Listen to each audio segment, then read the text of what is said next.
By proceeding into the video, you are agreeing that you have read the disclaimer.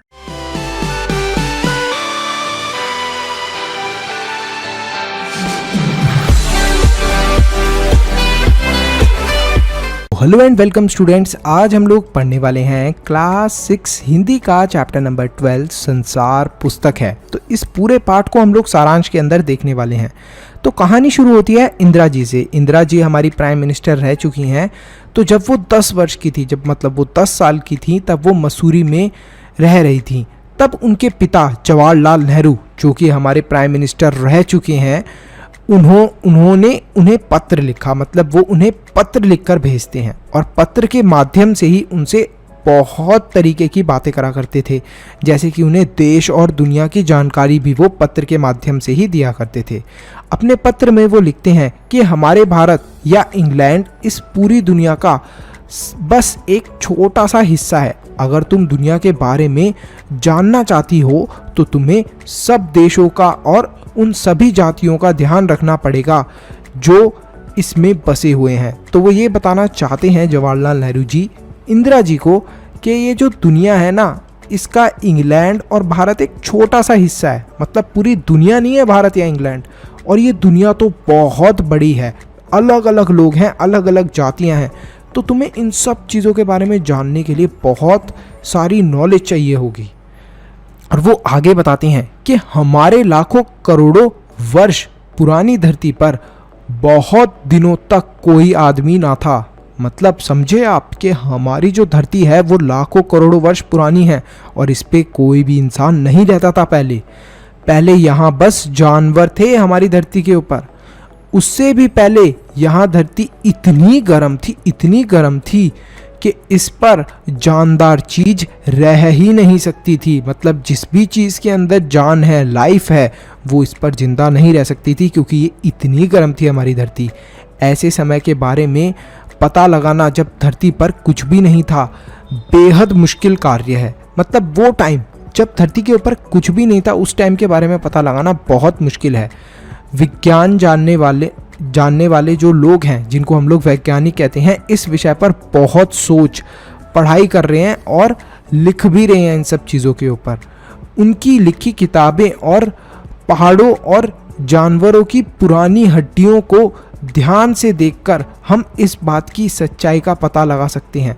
तो उन्होंने कुछ किताबें लिखी हैं जो पुरानी चीज़ें हैं उनके बारे में। साथ में हमारे साइंटिस्ट ने क्या करा है, पहाड़ों की खोज करी है, जानवरों की जो पुरानी हड्डियां हुआ करती थी उनके बारे में उन्होंने पढ़ाई करी है कि अच्छा डायनासोर के बारे में कैसे पता चला कि डायनासोर थे भी हमारी धरती पे या नहीं, उनकी हड्डियों की मदद से। तो इन सब चीज़ों के बारे में बताते हैं वो। धरती पर जब मनुष्य नहीं था, उस समय की जानकारी हमें किताबों में भी नहीं मिल सकती, क्योंकि किताब लिखता कौन। तो यहाँ पर जवाहरलाल नेहरू जी ये बताते हैं कि जब धरती पे मनुष्य था ही नहीं, तब हमें कहाँ से जानकारी मिलेगी उस टाइम की, क्योंकि तब तो जब मनुष्य नहीं है तो किताब लिखेगा कौन। उस जमाने का हाल पहाड़, समुद्र, सितारे, नदियाँ, जंगल और जानवरों की पुरानी हड्डियों से मिल सकता है। तो यहाँ पर ये बताते हैं जवाहरलाल नेहरू जी कि अगर हमें उस टाइम के बारे में जानना है जब कोई भी नहीं था, तब हमें कैसे पता चलेगा उस टाइम के बारे में। पहाड़ से, समुंदर से, सितारों से, नदियों से, जंगल से, जानवरों से, इन सब की जानवरों के बारे में से, और कुछ जानवरों की पुरानी हड्डियों से भी। यदि हम संसार रूपी पुस्तक को पढ़ना सीख लें, अगर हम संसार जो है, पूरा वर्ल्ड है, इसको एक बुक की तरह ट्रीट करें, ऐसे समझे कि पूरा वर्ल्ड ही एक बुक है, तो हम प्रकृति के अक्षर पढ़ सकते हैं। जो प्रकृति है उसके अक्षर पढ़ सकते हैं। वो कैसे पढ़ सकते हैं देखते हैं। तो यहाँ पर उन्होंने एक एग्जाम्पल दिया है। सड़क पर पड़ा एक कंकड़, मतलब कि सड़क पर एक मिट्टी का कंकड़ पड़ा है, वो संसार की पुस्तक का एक बहुत इंपॉर्टेंट पार्ट है। तो वो ये बताते हैं कि जो सड़क पे मिट्टी का एक कंकड़ पड़ा होता है वो भी बहुत इंपॉर्टेंट पार्ट है।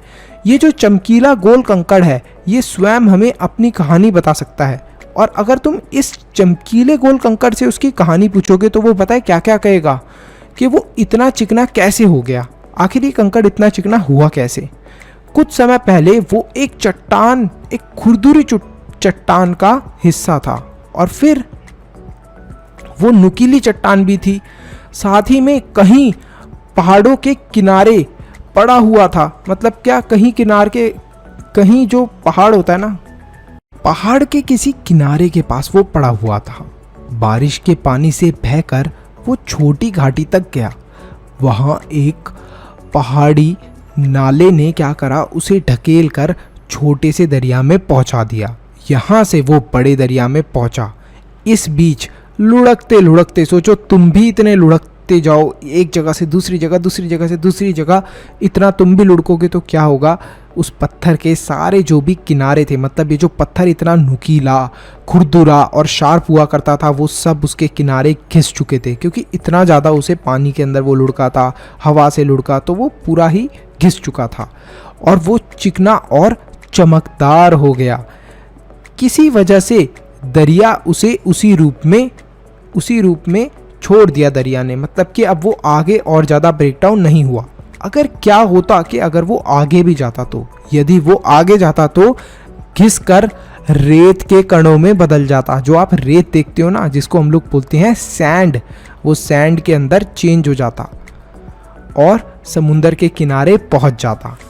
पंडित जवाहरलाल नेहरू कहते हैं कि एक छोटा सा कंकड़ जब इतनी बातें बता सकता है हमें, तो हमारे चारों तरफ तो हजारों ऐसी चीज़ें हैं जो हमें बहुत सारी अलग अलग बातें बता सकती हैं और हमें इस दुनिया के हाल चाल के बारे में भी बता सकते हैं। तो हमें पता चला किस तरीके से एक छोटा सा कंकड़ कितनी सारी बातें अपने अंदर समेटा हुआ था। तो स्टूडेंट्स, आपको पता चला होगा कि हमें आसपास की चीज़ों से कितनी सारी इंफॉर्मेशन मिल सकती है।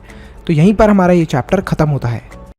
तो अगर आपने इस वीडियो को यहाँ तक देख लिया है तो फटाफट लाइक करो, चैनल को सब्सक्राइब करो और कमेंट करो अपना बेस्ट पार्ट। इसी के साथ साथ वीडियो को शेयर करना मत भूलना। एक इम्पॉर्टेंट अनाउंसमेंट, अगर आप लोग चाहते हो कि हम लोग फ्यूचर में इसी तरीके से और भी वीडियोस बनाते रहें, तो आप हमारे चैनल के मेंबर बन के हमें सपोर्ट कर सकते हो। अब मेंबर कैसे बनना है, सब्सक्राइब के साथ में जो ज्वाइन बटन है उस पर क्लिक करें और हमारे चैनल के मेंबर बन जाए। तो आप हमें सपोर्ट कर रहे हैं डायरेक्टली कि हम आगे फ्यूचर में ऐसे ही वीडियोस लाते रहें। तो thank you so much for watching this video. Stay happy, stay healthy, मनुष्य ज्ञान लेते रहो। Bye bye till then, see you in the next video.